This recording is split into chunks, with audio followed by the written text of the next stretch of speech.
Days after President Donald Trump posted an AI-generated fake video showing former President Obama's arrest on his social media platform, the current president pushed conspiracy theories about Obama in the Oval Office on Tuesday, accusing him of treason without providing evidence regarding the 2016 election. They tried to rig the election and they got caught, and there should be very severe consequences for that, Trump told reporters on Tuesday. A spokesperson for Obama pushed back on the Trump administration's claims, saying while they could not normally dignify the constant nonsense from the White House with a response, the claims are outrageous enough to merit one. These bizarre allegations are ridiculous and a weak attempt at distraction, the statement said. Trump's comments came after Director of National Intelligence Tulsi Gabbard submitted a criminal referral to the Department of Justice threatening the Obama administration. Obama's spokesperson said that nothing in the document issued last week undercuts the widely accepted conclusion that Russia worked to influence the 2016 presidential election, but did not successfully manipulate any votes. These findings were affirmed in a 2020 report by the bipartisan Senate Intelligence Committee, led by then Chairman Marco Rubio, the Obama spokesperson said on Tuesday.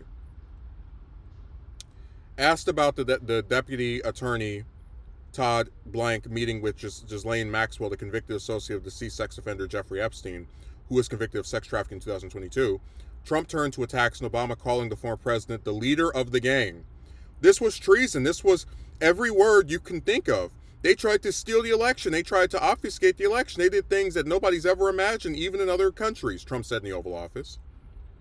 And then they mentioned the AI video of Obama being arrested that was posted on Trump's account this past weekend. So,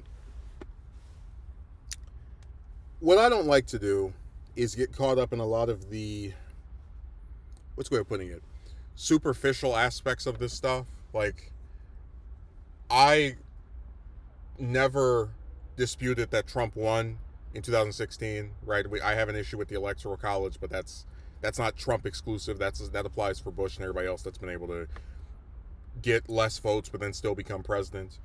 And even in being very annoyed that he was able to claw his way back in there this past November, I didn't say, oh well, this election was stolen, it was rigged.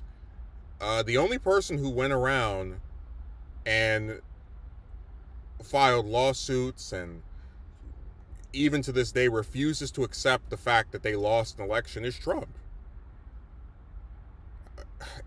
And I guess it's so funny to think about how,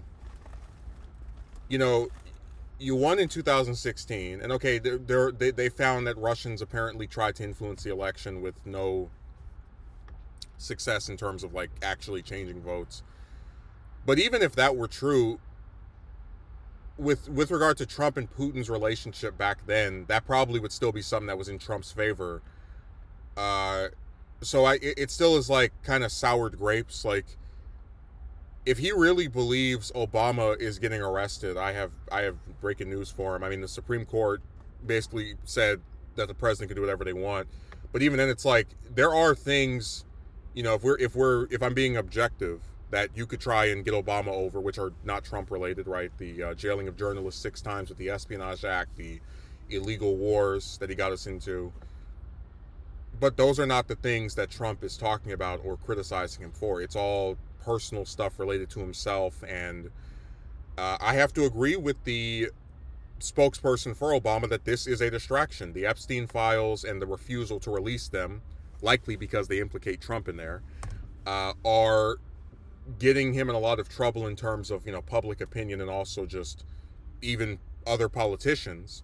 So a way of distracting from that controversy, which is just going to keep getting bigger and bigger and bigger as time passes, is to make up new claims about an election that happened almost 10 years ago.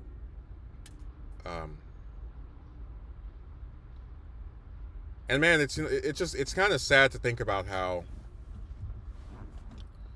whatever you think of Hillary, and I don't have any high opinion of her, you wouldn't have seen her, or if this was 2012 Obama or Biden or Harris, any of these people, if they lost an election, go, this was rigged, this was stolen. Supporters go up to the Capitol and try to dispute these results and threaten to hang the VP for certifying it. I mean, that was like something out of a third world country. And I'll just never understand how you can do that in a supposed country of law and order, and then be rewarded with being returned to the position of leader. Like, to leave office in one of the most disgraced ways of any president, and then to have the voters go, "Here's your old job back." It will never make sense to me. And I say that as someone who criticized the Democrats all the time. I don't play partisan crap here, but it just I can't understand what people see in him to where he could do something like that and be rewarded, but also get to allege that other people are the ones who are trying to do criminal things that are illegal and whatnot. Like, at the same time as you're hiding these files, which are convincing more and more people that you had something to do with this sex trafficking, even if you weren't directly involved, maybe some association that where you had like knowledge of it.